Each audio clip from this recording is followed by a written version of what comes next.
গণঅভ্যুত্থানের ৬ মাস না যেতে এবার কঠোর কর্মসূচির ঘোষণা দিল ক্ষমতাচ্যুত আওয়ামী লীগ। অন্তর্বর্তী সরকারের পদত্যাগ দাবিতে ফেব্রুয়ারি মাসে সারা দেশে হরতাল সহ আরও 4টি কর্মসূচির ঘোষণা দিয়েছে আওয়ামী লীগ। রাজনীতির মাঠে নতুন ফিসফিসানি চলছে।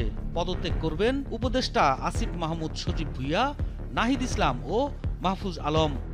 বিভিন্ন তাদের নেতা কর্মীরা জেল থেকে এই কথা বলছে। আমরা স্পষ্ট করে বলি, জেল থেকে যাদের মাধ্যমে এই কথাগুলো বাইরে আসছে তারা ওই হায়নাদের অংশ, এবং তাদের ইচ্ছা অনুযায়ী খুনি হাসিনা বাংলাদেশে আসবে, তবে এসে সে আগে বিচারের মঞ্চে দাঁড়াবে, এরপর ফাঁসির মঞ্চে দাঁড়াবে।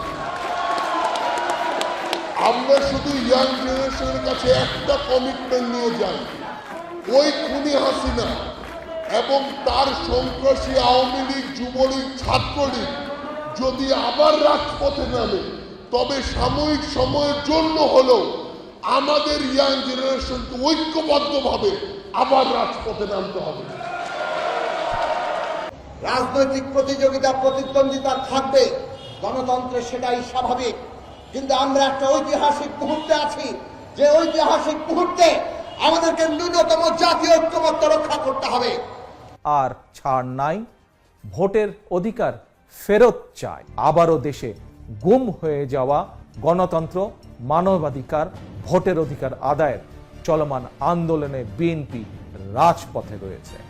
আমরা বলবো আপনারা রিয়েলিটি মাইনা নেন। জনগণ বিকল্প চাচ্ছে। জনগণ চাঁদাবাজি চায় না, সন্ত্রাস চায় না, নৈরাজ্য চায় না, দুর্নীতি চায় না, কর্তৃত্ববাদী শাসন চায় না। কেন হাসিনার কথার পুনরাবৃত্তি হবে যে আগে সংস্কার পরে নির্বাচন? কিসের ভয় দেখান যে ১/১১ পুনরাবৃত্তি হবে? আমরা সকল ঘটনা অতিক্রম করে বুক চিতিয়ে লড়াইয়ের রাজপথে বছরের পর বছর আমরা থেকেছি, কিন্তু আমাদের কথা হলো গরিবসী। কেন ডেডলাইন নেই? ক্ষমতার জবরদখলকারীরা নয়, শেষ কথা বলবে বাংলাদেশের জনগণ। জয় বাংলার মিছিল যত জোরালো হচ্ছে, ততই ফুরিয়ে আসছে মহাজনের সরকারের মেয়াদ।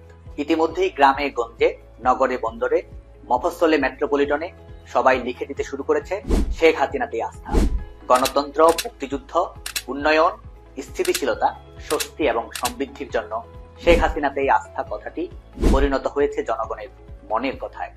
বিএনপির জাতীয় স্থায়ী কমিটির একজন সদস্য বলেছেন, সংস্কার কিভাবে হবে বা কতটুকু হবে তা সিদ্ধান্ত নেবে সংসদ এবং নির্বাচিত প্রতিনিধিরা।